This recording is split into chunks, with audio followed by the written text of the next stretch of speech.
Today on CJ Off-Road, we're going to be answering the question that most Jeep owners want to know: how does the 4-cylinder JL Turbo perform out on the trail and on the highway?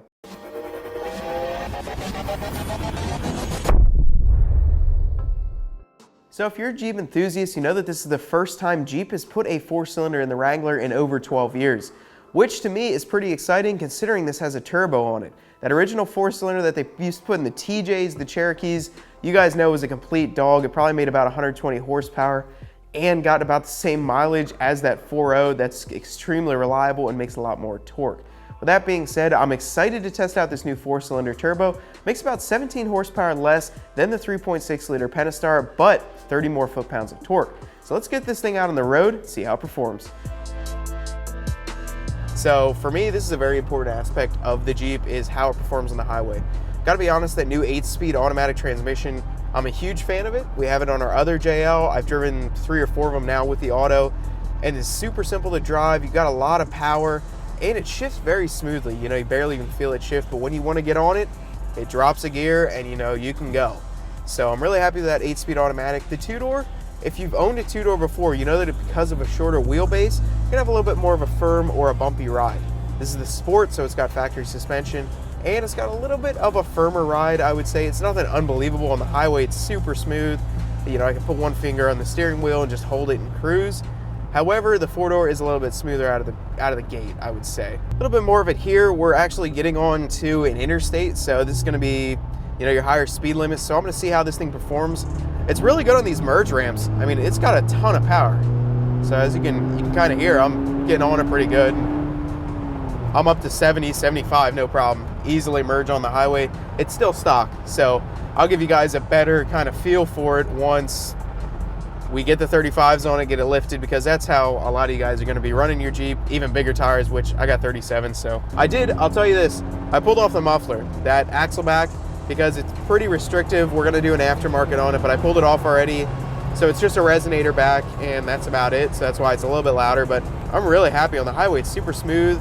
The soft top's got less noise than the JK by far. My soft top sounds like we're about to sail a boat through the harshest weather you can imagine. You know, it's kind of flapping and such. So I'm really happy with it. I'm sure the hard top's even quieter on the inside, but I'm talking right now. You can barely hear the exhaust, can't hear the wheels and tires, and we can have a conversation. All right, what do you say we go beat the living out of it now? Ryan, you gotta leave that. Leave out the piss. Yeah, we're headed to what some might call the worst wheeling in North and Central and Southern and Northern America. This is gonna be pretty bad. If you guys recall the JL video where I took the 4-door up here, and some of you said that you could have driven your grandmother's Cadillac, here I'm gonna prove you wrong.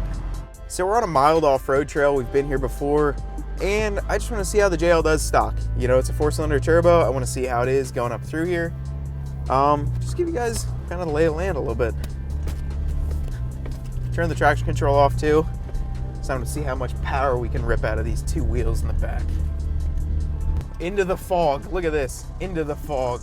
So I'll be honest, we're not really crazy off-road. It's not like we went to AOAA or something, but I'm happy with the way it's performing on just a little like back trail, kind of like an access trail or something like that.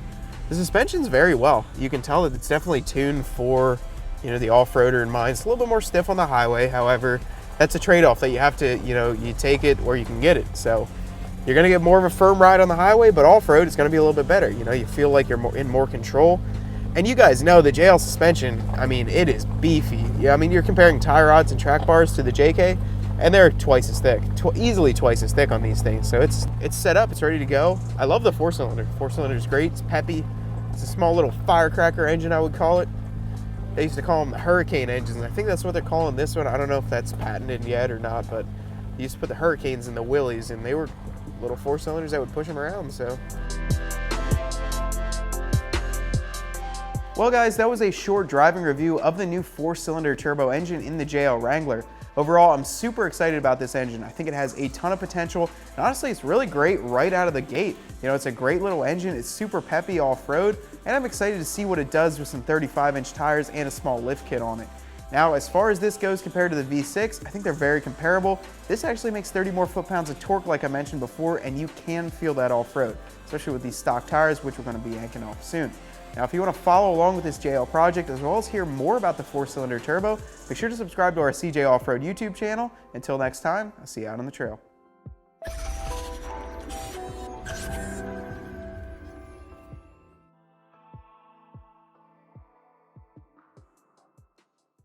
Look at the turtle.